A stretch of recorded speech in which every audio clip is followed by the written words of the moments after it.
These documents are all available at present for reference in regard to the evolution of an acceptable political solution.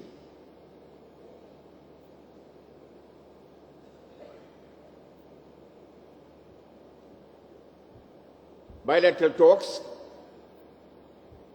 between a delegation of the SLAP appointed by the government and the Tamil National Alliance commenced in January 2011.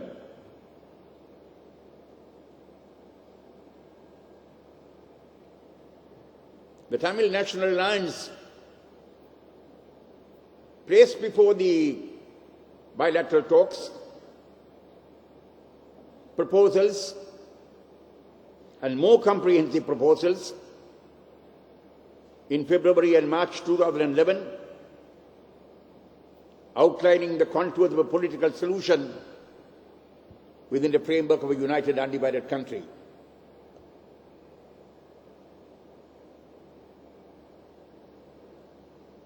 The government agreed to respond in writing to these proposals.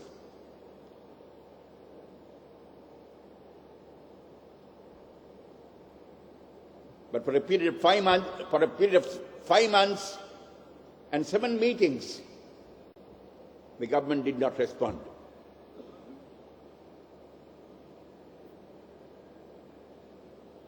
That was an impediment to the progress of the talks. This deadlock was broken subsequent to certain meetings with the President,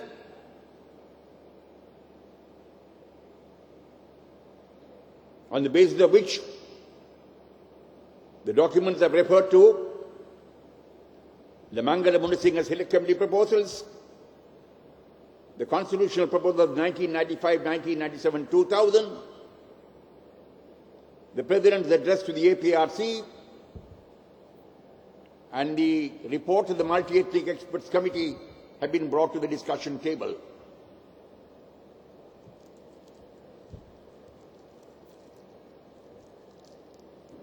There was an agreement that the consensus arrived at these bilateral talks will be taken before the Select Committee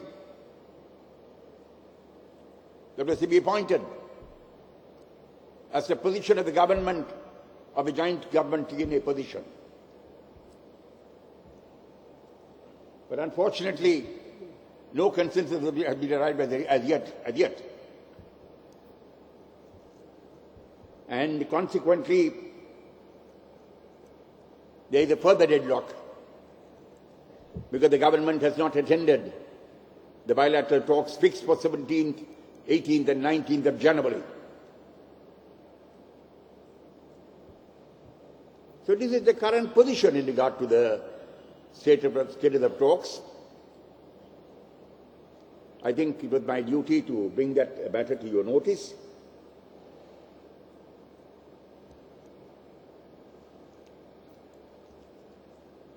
Meanwhile, there have been several commitments made by President Mahinda Rajapaksa and his government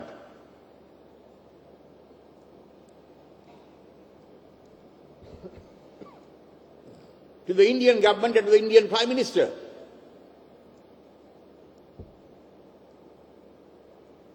to fully implement the 13th Amendment to the Constitution and to build upon the 13th Amendment so as to bring about meaningful devolution.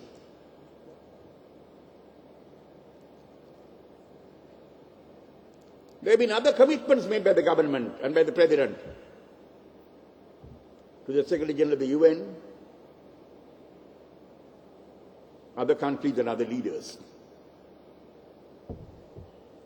But these have thus far not been implemented. Meanwhile,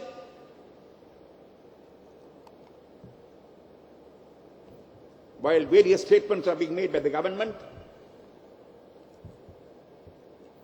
it may be necessary for me to place before you what the LLRC, the Lessons Learned and Reconciliation Commission,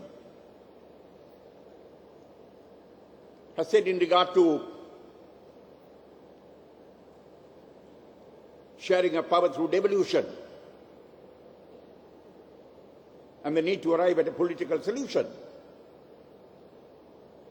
This is what the LLRC says in one of its recommendations. The Commission wishes to underline the critical importance of making visible progress on the devolution issue in order to ensure the success of any process of lasting and sustainable reconciliation.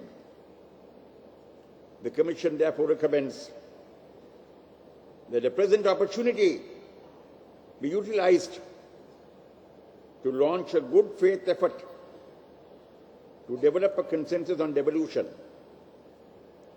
building on what exists, both for maximum possible devolution to the periphery, especially at the grassroots level, as well as power sharing at the center. So this is what the LLRC contemplates. Maximum possible devolution.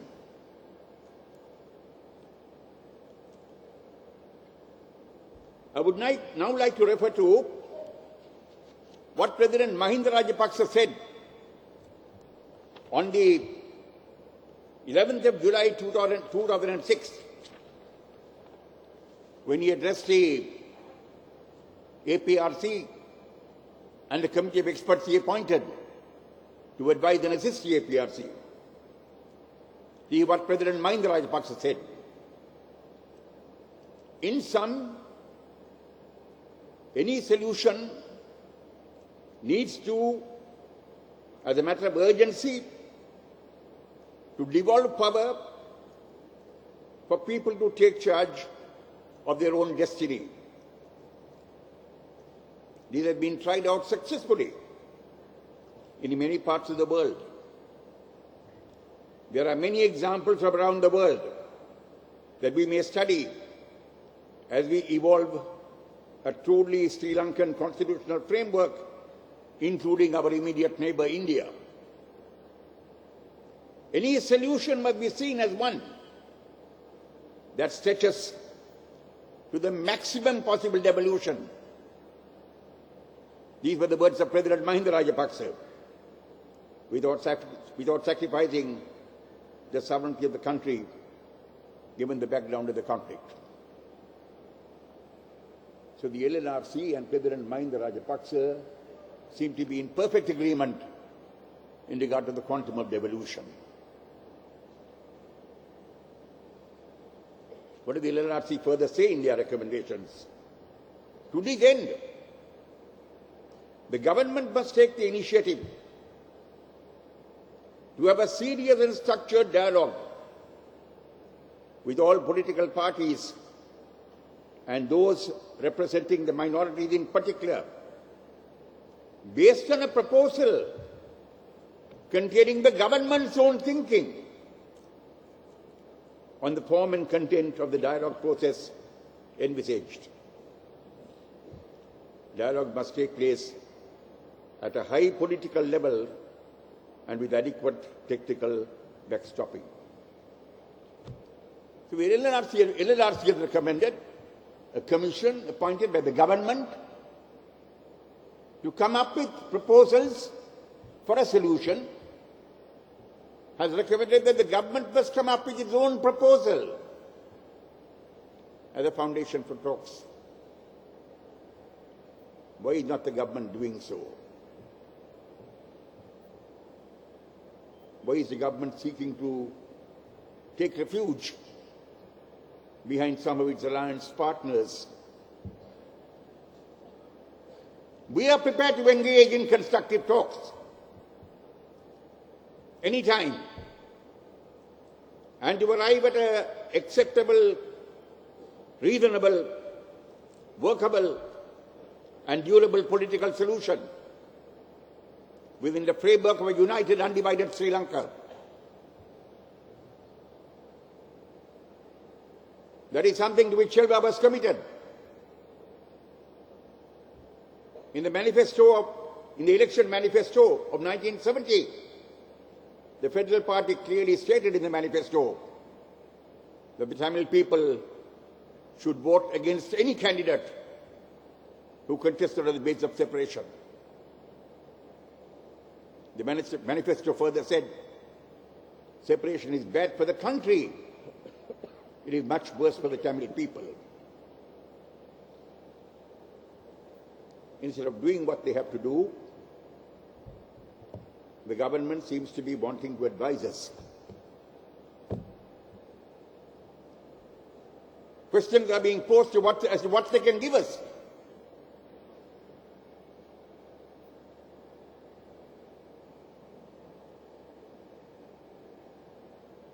Access to powers of governance are the inherent, inalienable right of a people. We are entitled to access to powers of governance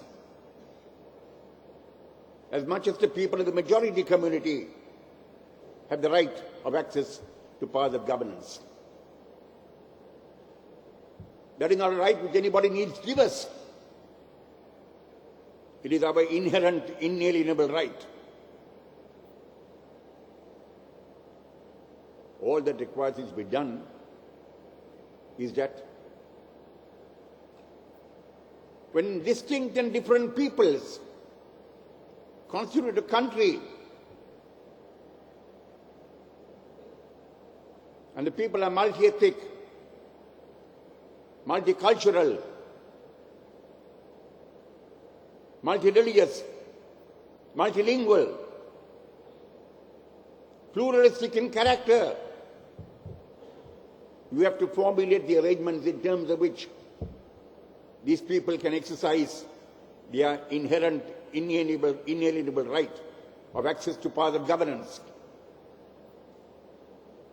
There is only one thing that everyone must remember, that the unity and sovereignty of the country must be preserved, and that no damage is caused to unity or sovereignty or integrity. And that we are committed to.